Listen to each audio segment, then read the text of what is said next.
The notification sound from my phone cut through the hospital's antiseptic silence like a knife.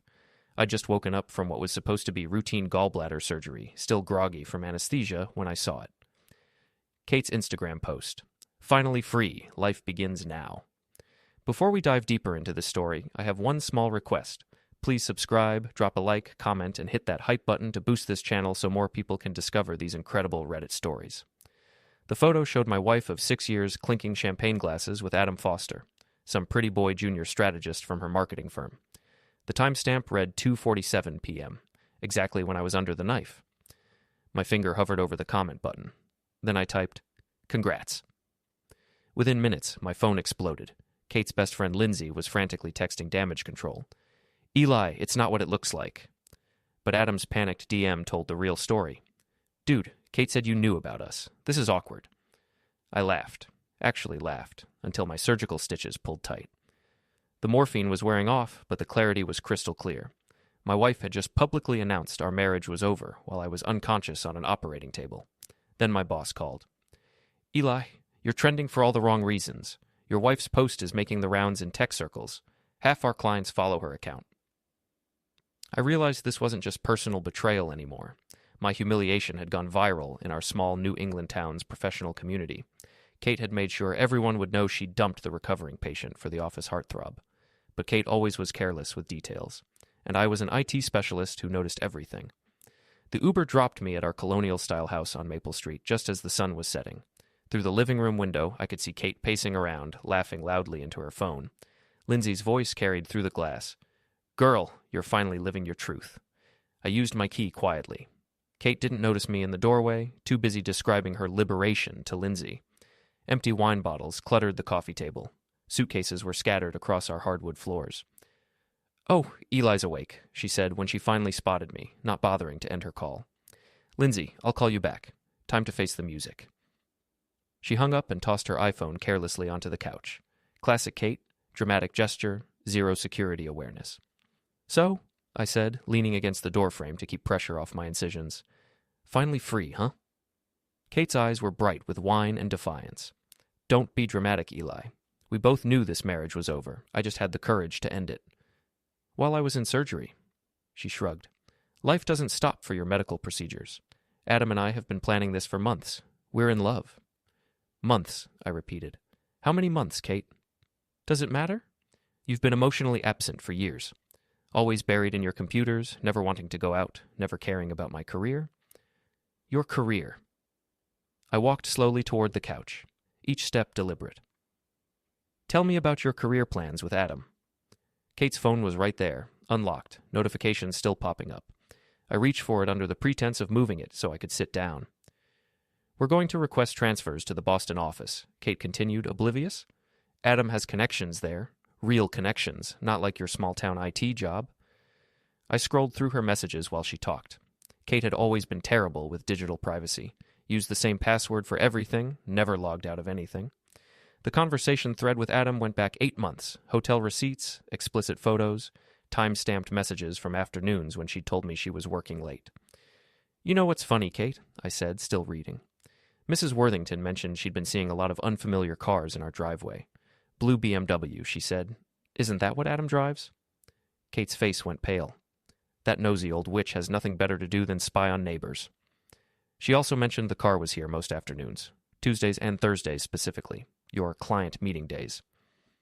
I took screenshots of the most damaging conversations and forwarded them to myself, then deleted the sent messages from Kate's phone. She was too drunk and flustered to notice my thumbs moving across her screen.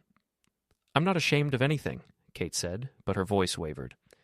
"Adam and I are adults. We fell in love. These things happen."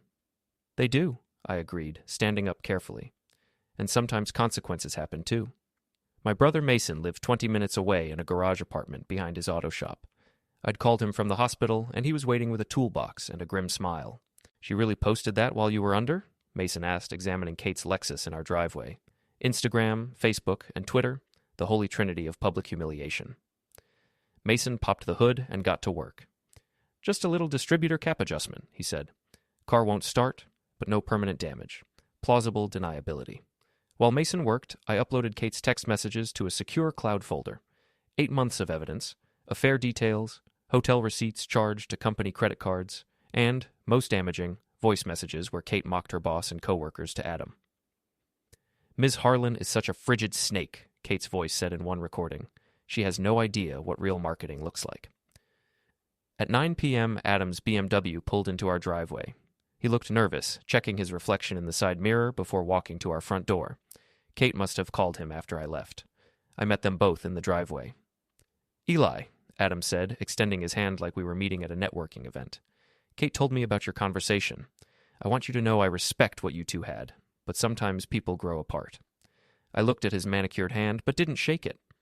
"Adam, right? Junior strategist at Hartwell Marketing?" "Senior strategist, actually. Just got promoted." His smile was practiced, confident. "Kate and I work really well together, professionally and personally." "That's great," I said. "You know what else works well together? Company credit cards and hotel receipts, especially when they're time-stamped during business hours." Adam's smile flickered. Kate shot me a warning look. "What are you implying?" Adam asked. "I'm not implying anything. I'm stating facts. 8 months of facts, actually, all documented." Kate tried to interrupt, but I kept talking. "You like luxury, don't you, Adam? Nice car, expensive suits, 5-star hotels. Shame if something happened to disrupt that lifestyle." I pulled out my phone and showed them a screenshot of their conversation from last Tuesday. Kate complaining about me while Adam described in graphic detail what he wanted to do to her in the Marriott downtown. "You took that from my phone," Kate shrieked. "You left it unlocked on our couch," I said calmly. "In our house, where I live." Adam was backing toward his car, but I wasn't done. I opened an app on my phone, a little IT specialist trick I'd learned for testing wireless security systems. Adam's BMW had Bluetooth connectivity, and he'd never changed the default pairing code. His car alarm started blaring. "What the hell?" Adam fumbled for his key fob, but the alarm wouldn't stop. The sound echoed through our quiet neighborhood, porch lights flicking on, curtains twitching. "Technology is funny," I said over the noise. "Sometimes it just glitches out when you least expect it." Adam finally got the alarm off, but his hands were shaking. "You're crazy," he said to me. "Kate, we should go." But Kate's Lexus wouldn't start. Mason's handiwork was perfect. The engine turned over, but never caught. "Looks like you'll have to squeeze into the BMW," I told them. "Hope it makes it to wherever you're going." As Adam's car pulled away, the alarm started up again. The next morning, I put my plan into motion. Kate had left her laptop open on our kitchen table, another security nightmare. Her Hartwell Marketing email was logged in, including access to the company's group chat system. I didn't hack anything.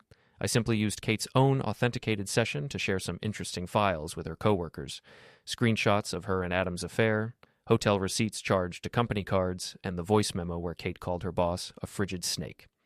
Within an hour, both Kate and Adam were summoned to HR. I spent the afternoon at Flanagan's bar downtown, where Rhonda, the manager, kept me updated via text. She had friends at Hartwell Marketing who were feeding her real-time gossip. "Emergency meeting," Rhonda texted. "Kate's trying to claim you hacked her accounts. Says you're unstable and jealous." But Kate's defense backfired spectacularly. Lindsay, apparently jealous that Kate had chosen Adam over their friendship, leaked another voice memo to HR, one where Kate described her plan to paint Eli as an abusive husband if he ever found out about the affair. By evening, Flanagan's was packed with the usual crowd. I was nursing a beer at the bar when Rhonda nudged me. "Your boy Adam just walked in. He's been drinking already." Adam spotted me immediately and made a beeline for my table, his face flushed with alcohol and rage. "You son of a jerk," he said loudly, drawing stares from other patrons. "You ruined everything. Kate lost her job because of you." "Actually," I said, not standing up, "Kate lost her job because she used company resources to fund her affair and called her boss a frigid snake. I just provided the evidence." "You hacked her accounts." "I used her unlocked devices in my own house. There's a difference." Adam was swaying slightly, clearly drunk. "You think you're so smart, don't you? Well, Kate's better off without some loser IT guy who can't even satisfy his own wife." The bar went quiet. Every conversation stopped. Cell phones came out. "Adam," I said calmly, "you're drunk. You should probably go home." "I'm not going anywhere until you admit what you did. You're a pathetic, vindictive little man who can't handle losing." I stood up slowly, still favoring my surgical side. "You want to know what I can't handle? I can't handle cowards who sneak around behind people's backs for 8 months, then act surprised when there are consequences. Adam lunged at me, throwing a wild punch that I easily sidestepped. His momentum carried him forward, and he crashed face first into a trash can behind my table. The crowd erupted in laughter as Adam struggled to get up, garbage stuck to his expensive shirt. "World star!" someone shouted, and I could see at least 6 people recording the incident. Adam finally got to his feet, humiliated and furious. "This isn't over," he said. "Yeah, it is," I replied. "You're done in this town, Adam. Everyone knows what you are now."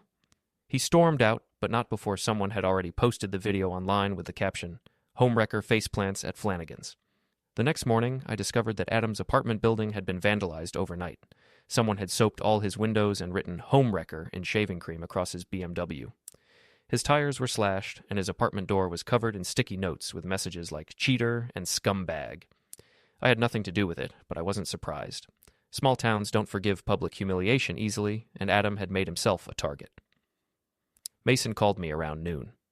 "Did you see the news? Adam Foster resigned from Hartwell Marketing this morning. Word is he's leaving town." But Kate wasn't giving up.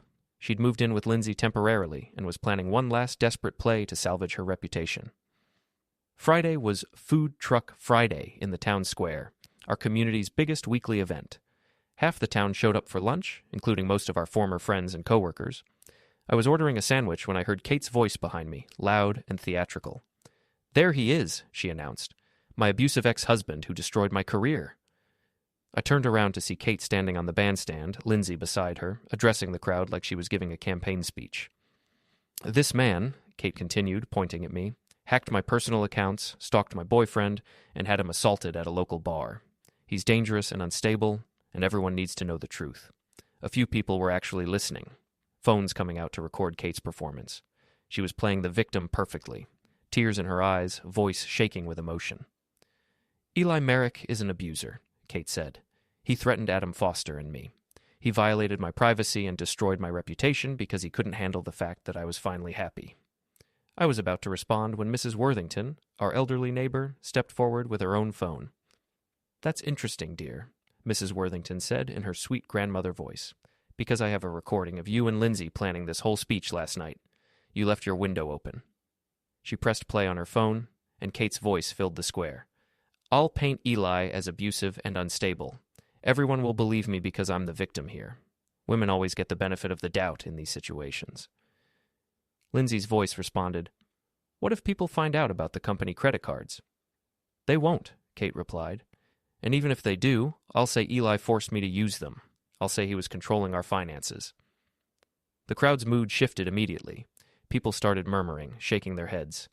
Kate's face went white as she realized what had just happened. But Mrs. Worthington wasn't finished. "I also have this interesting conversation from Tuesday night," she said, playing another recording. This time it was Kate talking to Adam. "Eli's so pathetic. Even his own brother thinks he's a loser. Once we get to Boston, we'll never have to think about this boring little town again." Rhonda stepped out of the crowd, holding her own phone. "And I've got the voice memo where you called your boss a frigid snake and said you were going to steal client contacts when you quit." Kate was surrounded now, her lies exposed from every angle. Lindsay had disappeared into the crowd, abandoning her friend to face the consequences alone. "You all planned this," Kate screamed. "This is harassment." "No," I said, finally speaking up. "This is accountability." I walked up to the bandstand, and Kate backed away from me like I was dangerous. "You posted 'finally free' while I was in surgery, Kate. You made our private business public. You involved our entire community in your drama. You used company resources to fund your affair, then tried to frame me as abusive when you got caught." The crowd was completely silent now, everyone listening. "You wanted freedom?" I continued. "You wanted everyone to know your business? Congratulations. You got exactly what you asked for." Kate was crying now, real tears this time. "You don't understand," she said. "I was unhappy. I needed something more." "Then you should have asked for a divorce," I replied. "Instead, you chose humiliation, theft, and lies. You made your choice, Kate. Now live with it." I turned to address the crowd. Kate's right about one thing. She is finally free. Free from her job, free from her reputation, free from her friends, and free from me. Enjoy your freedom, Kate. You earned it. Kate collapsed onto the bandstand steps, sobbing. Lindsay was nowhere to be seen. Adam had already left town. The crowd began to disperse, but not before several people approached me to offer support. Good for you, Eli, said Tom Henderson, who owned the hardware store. That woman had it coming.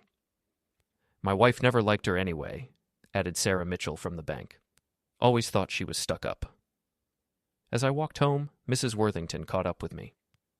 I hope you don't mind that I recorded those conversations, she said. But Kate was planning to ruin you, and I couldn't let that happen. You're a good boy, Eli. You deserved better. Thank you, I said. How did you know to bring the recordings today? She winked. Rhonda texted me this morning, said Kate was planning something dramatic. We old ladies have to stick together, you know. I laughed, the first genuine laugh I'd had in weeks. What happens now? Now? Mrs. Worthington smiled. Now Kate gets to start over somewhere else with nothing but her lies to keep her company. And you get to rebuild your life without someone who never deserved you in the first place. That evening, I sat on my front porch watching the sunset.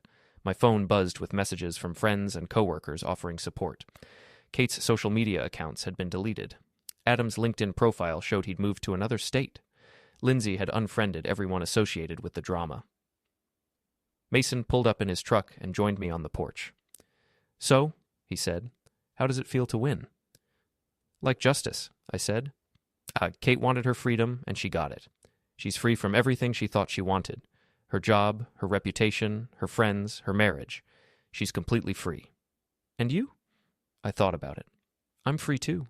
Free from lies, free from betrayal, free from someone who never really loved me. She did me a favor, actually. By cheating on you? By being so careless about it. Kate always thought she was smarter than everyone else. Turns out she was just louder. Mason laughed. So what's next for you? Next? I looked at our quiet street, at Mrs. Worthington watering her flowers, at the life I'd built in this small town that had ultimately supported me when it mattered. Next, I live my life, honestly this time. My phone buzzed one final time, a text from an unknown number. You ruined everything. I hope you're happy. I deleted the message without responding. Kate had said everything she needed to say on that bandstand. There was nothing left between us now but the truth. She'd wanted to be finally free. Now she was, and so was I.